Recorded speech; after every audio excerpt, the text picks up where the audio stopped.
Alright guys, বর্তমান সময় যদি আপনি কোনো একজনকে জিজ্ঞাসা করেন যে আপনার ফেভারিট স্পোর্টস টিম কোনটি, তাহলে তার কাছ থেকে কিন্তু আপনার দুইটি অ্যান্সার পাওয়ার পসিবিলিটি সব থেকে বেশি। একটি হচ্ছে বাংলাদেশ টপ ওয়ান এবং আরেকটি হচ্ছে আরএসকে। হ্যাঁ গাইস, বর্তমান সময় টুর্নামেন্ট ম্যাচগুলোতে তাদের অনবদ্য পারফরমেন্সের কারণেই কিন্তু তাদের আজকের এই অবস্থান। তো আজকের এই ভিডিওতে কিন্তু আমি বাংলাদেশ টপ ওয়ান এবং আরএসকে এর মধ্যে কম্পেয়ার করব এবং তাদের মধ্যে কোন টিমটি সেরা সেটি খুঁজে বের করার চেষ্টা করব। তো বুঝতেই পারছেন ভিডিওটি কতটা ইন্টারেস্টিং হতে চলেছে। তো চলুন বেশি কথা না বলে আজকের এই ভিডিওটি শুরু করা যাক। Alright guys, Bangladesh top one এবং আরএসকে এর মধ্যে কম্পেয়ার করতে হলে কিন্তু আমাদের সর্বপ্রথম জানতে হবে যে বাংলাদেশ টপ ওয়ান এবং আরএসকে টিমে কোন কোন প্লেয়ার রয়েছে এবং তাদের গেম প্লে কেমন। তো প্রথমে আরএসকে টিমের প্লেয়ারদের সম্পর্কে কিছুটা ধারণা নিয়ে আসা যাক। তো গাইস, আরএসকে টিমের 4 নম্বরে যে প্লেয়ারটি রয়েছে তার নাম হচ্ছে আরএসকে নেজাত। তিনি কিন্তু আরএসকে টিমের নেডার প্লাস সাপোর্টার। তার কাজ হচ্ছে রাশ করার সময় রাশারদের সাপোর্ট করা। आप देखें वो हीलिंग यूएवी का भी इस्तेमाल किया गया है। ऊपर से प्लेयर आते हुए मौका मिला, एक प्लेयर डाउन है निजाद। क्या बात है निजाद भाई, 2 प्लेयर के दम। ना हील करना पड़ेगा, थोड़ा और पेशेंस दिखाइए निजाद। पूरा हील और यहाँ पे निजाद और আপনারা তো দেখতেই পেলেন নেজাদের গেম প্লে। এরপর এই লিস্টের 3 নম্বরে যে প্লেয়ারটি রয়েছে তার নাম হচ্ছে আরএসকে কুট্টুস। তিনি কিন্তু আরএসকে টিমের অলরাউন্ডার প্লেয়ার, অর্থাৎ তিনি টিমের প্রয়োজনে যে কোনো সময় যে কোনো পজিশনে খেলতে পারেন। তো চলুন একজন অলরাউন্ডার হিসেবে তার গেম প্লে কেমন তার ছোট্ট একটা ক্লিপ দেখে আসা যাক।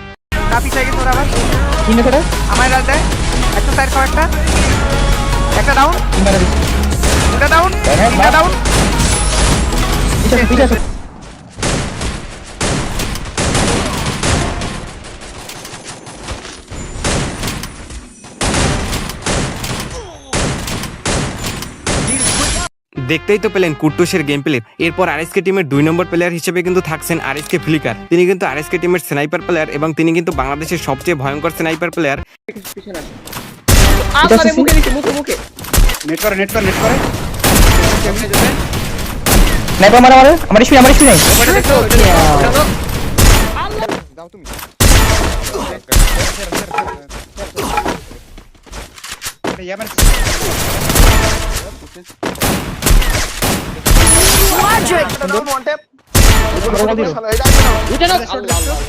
দেখতেই তো পেলেন ফ্লিকারের গেম প্লে।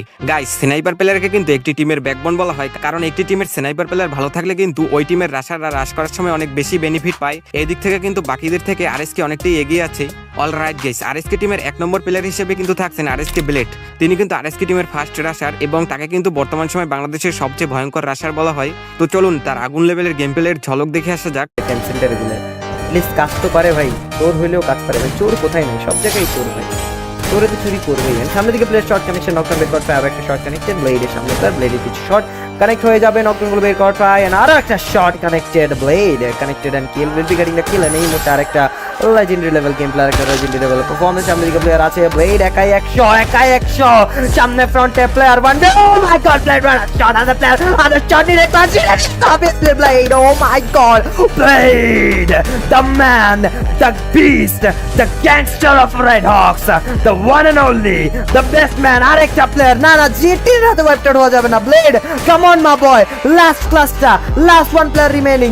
এই মুহূর্তে পুশটা করতে হবে, এই জায়গাতে ক্লাসটা দিতে হবে। ক্লাসটা সম্পূর্ণ করুন, এন্ড সম্পূর্ণ করে ফেলেছে ব্লেড। আপনারা তো আরএসকে টিমের প্লেয়ার এবং তাদের গেম প্লে সম্পর্কে কিছুটা ধারণা পেলেন। একটি টিম কতটা ভালো খেলবে তা কিন্তু অনেকটাই ওই টিমের রাশার এবং স্নাইপার প্লেয়ারের উপর ডিপেন্ড করে। তো এই দিক থেকে কিন্তু আরএসকে একদমই পারফেক্ট। তাছাড়াও আরএসকে কিন্তু প্রথম টিম হিসেবে এফএফবিসি এর ফাইনালে চলে গেছেন। আশা করছি তারা এফএফডব্লিউএস এ চান্স পাবে। অলরাইট গাইস, আপনারা তো আরএসকে টিম সম্পর্কে কিছুটা ধারণা পেলেন। তো চলুন এবার বাংলাদেশ টপ ওয়ান টিম সম্পর্কে কিছুটা ধারণা নিয়ে আসা যাক। বাংলাদেশ টপ ওয়ান টিমের 4 নম্বরে যে প্লেয়ারটি থাকছে তার নাম হচ্ছে শুভ 69। তিনি কিন্তু বাংলাদেশ টপ ওয়ান টিমের ফার্স্ট রাশার। তো চলুন টুর্নামেন্ট ম্যাচের ভিতরে তার গেম প্লে কেমন তার ঝলক দেখে আসা যাক।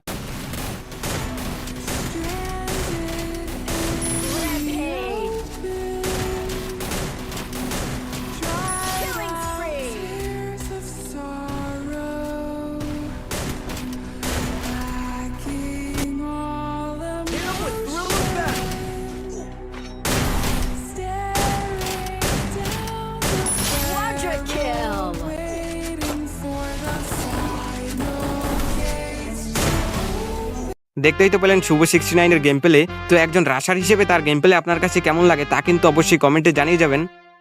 এরপর 3 নম্বরে কিন্তু থাকছেন প্রান্ত দাদা। তিনি কিন্তু টপ 1 টিমের সেকেন্ড রাশার হিসেবে খেলে থাকেন। তাছাড়াও রিসেন্টলি কিন্তু বাংলাদেশ টপ 1 এবং ওবায়দুল ভাইয়ের মধ্যে যে কন্ট্রোভার্সিটি হয় সেটি কিন্তু মূলত প্রান্ত দাদাকে নিয়েই, যে সে কার টিমে খেলবে। বুঝতেই তো পারছেন একটি প্লেয়ার কতটা ভালো খেললে তাকে নিয়ে এমন ধরনের কন্ট্রোভার্সি হয়। তো চলুন তার গেম প্লের ছোট্ট একটা ক্লিপ দেখে আসা যাক। ডান হয়ে যাবেন, ডাবল ভেক্টরের চার্জ ট্রোল গেমিংকে এবার টেক ডাউন করে ফেলা হবে। আরো একটা চার্জ হতে পারে, লেটস সি। ওপাই রাইডার্সকে এবার কিলটাকে সিকিউর করেছে সবার আগে। ওপাই যে দায়িত্বটা ছিল সেটা তিনি এবার কাজে লাগিয়েছেন। একটা রাশ আসবে, একটা প্রেসার আসবে, প্রান্ত দাদা উইথ দ্য হেডশট। ওরে ভাই, একটা রেঞ্জ ড্যামেজ পুরো ম্যাচের scenery. Another knock write down, এক করে। ওরে হোয়াট আ ক্লাচ রে ভাই, এটা কি করলো ভাই? দেখতেই তো পেলেন প্রান্ত দাদার আগুন লেভেলের গেম প্লে। তার গেম প্লে আপনার কাছে কেমন লাগে তা কিন্তু অবশ্যই কমেন্টে জানিয়ে যাবেন। এরপর 2 নম্বরে কিন্তু থাকছেন আলিফ গেমিং ওয়াইটি। তিনি কিন্তু বাংলাদেশ টপ 1 টিমের স্নাইপার প্লেয়ার। তো চলুন তার স্নাইপিং এর ঝলক দেখে আসা যাক।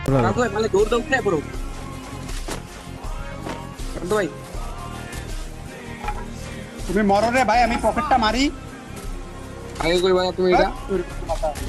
এখন চলে এসে এখন বড় ভাই দুটো লাস্ট ওয়ান স্কোর শেষ। দেখতেই তো পেলেন আলিফ গেমিং এর স্নাইপিং। তিনি কিন্তু একজন পিসি প্লেয়ার। এই দিক থেকে কিন্তু তারা অন্যদের থেকে এগিয়ে রয়েছে, কারণ একটি পিসি প্লেয়ার কিন্তু একটি মোবাইল প্লেয়ার থেকে অনেক বেশি অ্যাডভান্টেজ পায়। তারা কিন্তু যে কোনো সময় একটি পুরো টিমকে ওয়াইপ আউট করে দিতে পারে। এরপর টপ 1 টিমের 1 নম্বরে কিন্তু থাকছেন বাংলাদেশ টপ 1, আই মিন রাত ভাই নিজেই। তিনি কিন্তু বাংলাদেশ টপ 1 টিমের লিডার প্লাস সাপোর্টার। তাছাড়াও তাকে কিন্তু মাঝে মাঝে নেডিং করতেও দেখা যায়। লিডার হিসেবে তিনি কিন্তু একদমই পারফেক্ট। তিনি কিন্তু তার এই টিমটিকে একদমই পারফেক্টভাবে লিড দিয়ে এই পর্যন্ত নিয়ে এসেছেন। প্রেসারে পড়ে যাবে প্রান্ত দাদার এই মুহূর্তে প্রবেশ মুক্তি। কোন সময় দুর্ঘটনা ঘটে যেতে পারে। আলিফ গেমিং যদিও পেছন থেকে স্নাইপারের সাপোর্ট দিচ্ছিল, বাট দুপাশের এই প্রেসারটা হয়তোবা ধুলিসাৎ করতে পারে Bangladesh top 1 K. The last player rough ভাই হোয়াইট যিনি মিডলে পড়ে গেছেন, এবং লং ডিস্টেন্সে আলিফ গেমিং হোয়াইটের সাপোর্টটা এই মুহূর্তে খুবই দরকার ছিল বলে আমি মনে করি। বাট এইবার একদম শেষ মুহূর্তের এই গল্পটা হয়তোবা একটা সাকসেসফুল কামব্যাকের আভাস দিবে আমাদের। বাংলাদেশ টপ 1 রাত ভাই নিজেকে গ্লুয়ালের ব্যাকে ব্যাক করেছেন, এবং আমি বিশ্বাস করি গ্লোবালটা ব্রেক ডাউন করা পর্যন্ত তিনি নিজের কনফিডেন্টটাকে আরো একবার রিকভার করতে পারবেন। আলিফ গেমিং ওয়াইটি একই সাথে দুটো ফাইটে তাদের এই যুক্তি হওয়াটা আসলে তাদের দুর্ভাগ্যকেই প্রকাশ করছে বলে মনে করি। 10টি কিল ছিল, তাদের কাছে ভালো পটেনশিয়ালিটি ছিল, বাট রাইট নাও রাধাই ওয়াইটি the hero, the one man army, একাই দুটো প্লেয়ারকে হেডশট দিয়ে কানেক্ট করে ডাউন করলেন। What a fantastic comeback! All right guys, আপনারা যারা এই পর্যন্ত ভিডিওটি দেখেছেন তারা কিন্তু দুইটি টিমের গেম প্লে সম্পর্কে কিছুটা হলেও ধারণা পেয়েছেন। এই দুইটি টিমের গেম প্লেই কিন্তু একদমই আগুন। তাছাড়াও তারা কিন্তু বিভিন্ন দেশের টুর্নামেন্টে গিয়ে বাংলাদেশকে রিপ্রেজেন্ট করে থাকে। তো বাকিটা আমি আপনাদের হাতেই ছেড়ে দিলাম, আপনারাই ডিসাইড করে কমেন্টে জানিয়ে দিন যে কোন টিমটি সেরা। তো আজকের ভিডিওটি কিন্তু এই পর্যন্তই। দেখা হচ্ছে পরবর্তীতে কোনো একটি ইন্টারেস্টিং ভিডিও নিয়ে। তো আজকের মতো বিদায় নিচ্ছি, সবাই ভালো থাকবেন।